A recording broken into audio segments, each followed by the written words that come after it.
Obviously, the most notable thing here is her vocals.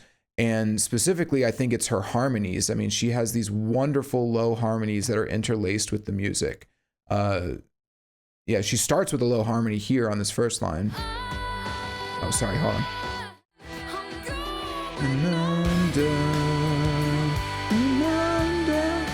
Drowning in you, drowning in you.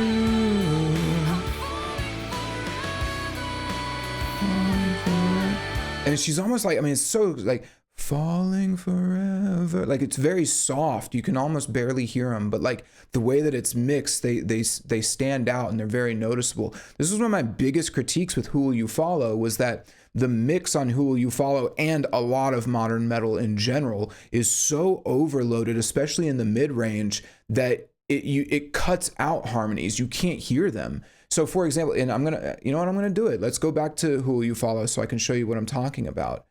So again, notice here, you can hear these harmonies very clearly.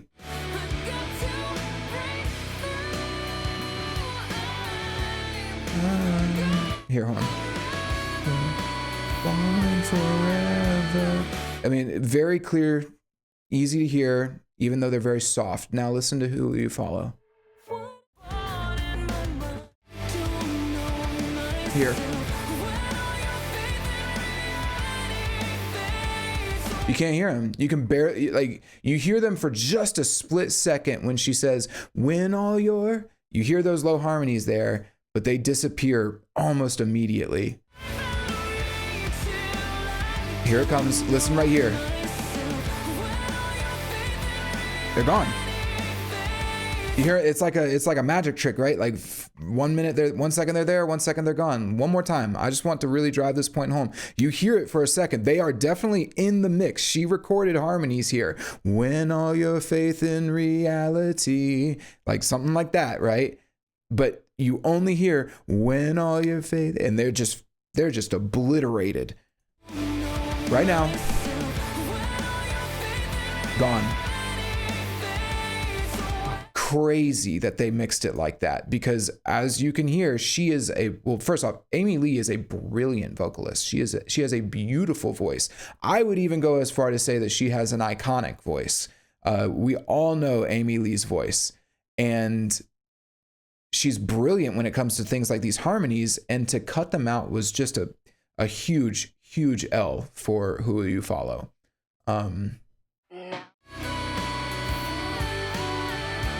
Look how and like this is a full band. The full band is playing here. This isn't like some crazy like, oh my God, there's so much going on, or there's so much more in Who Will You Follow. It's the same instruments being played as Who Will You Follow. It is purely a production and mix decision to cut out her harmonies, which I think was just terrible, just a silly decision.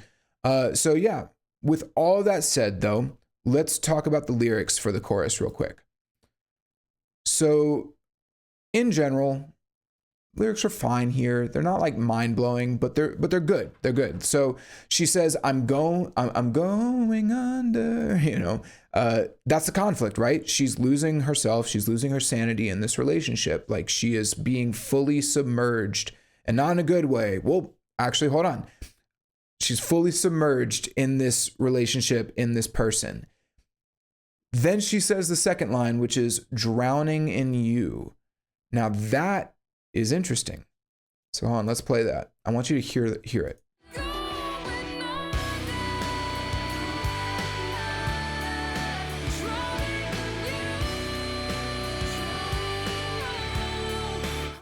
Now, if I were a betting man, I would say that is a major chord. And in fact, I'm going to look it up real quick. I didn't look this up before. The reason I mention that though, that I think it might be a major chord, is that it is so, here on. I think this tab is wrong. That seems like a weird, hold on.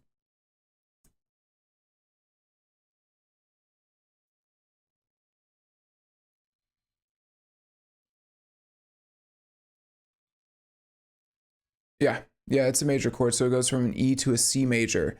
The reason why I bring that up is that that line sounds romantic. And I know that's kind of crazy, you know, oh, it's a toxic relationship, it can't be romantic. But you know what? I'm telling you, you listen to that line, there is an element, a little hint of romance there over that C major chord.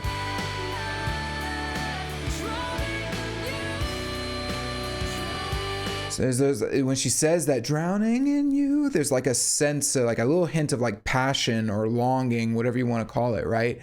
And I think that it's, again, very important that she put something like that in there, because even in the most toxic relationships, there's still, you know, it's rarely just black and white.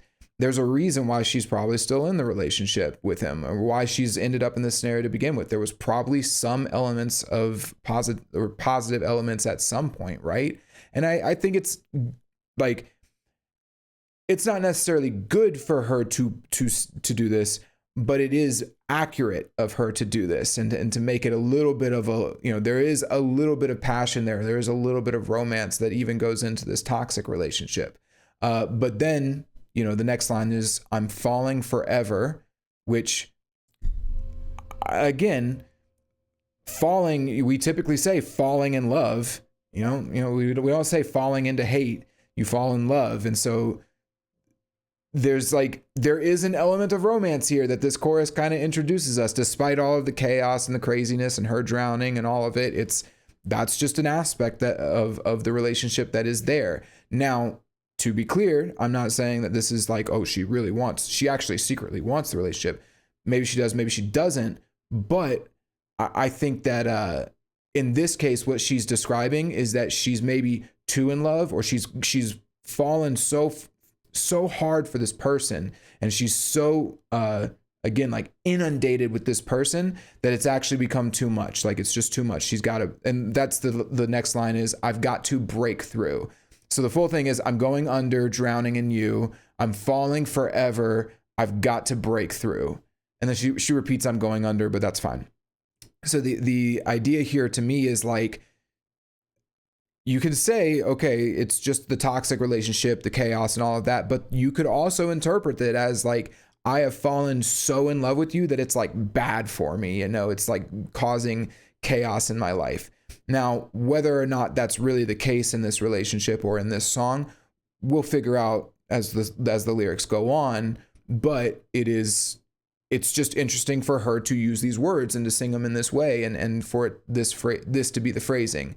It makes it more than just like, I'm angry at this boy. It's like, no, there is like a genuine conflict here of like, I'm confused about the way that I feel, and I'm confused about my, you know, what this person means to me and where I'm at, right? And it's cool. She does a great job portraying it. So yeah, a good chorus, really, really good stuff.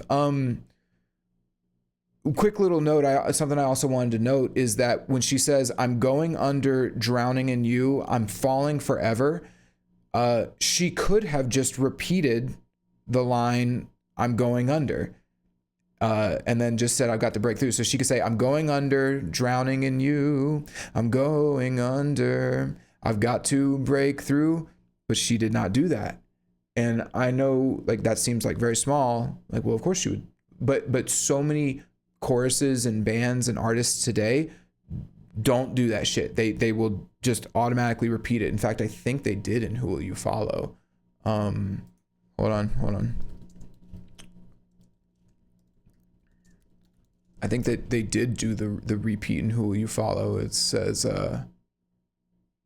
no, she didn't do it there. Yeah, she didn't do any repeats in Who Will You Follow.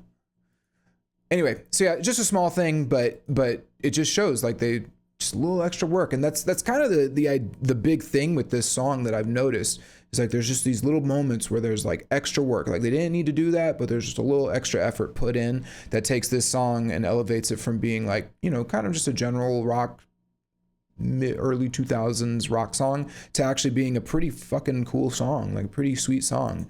And then lastly, you know, she says, I'm going under, and she holds out that line under.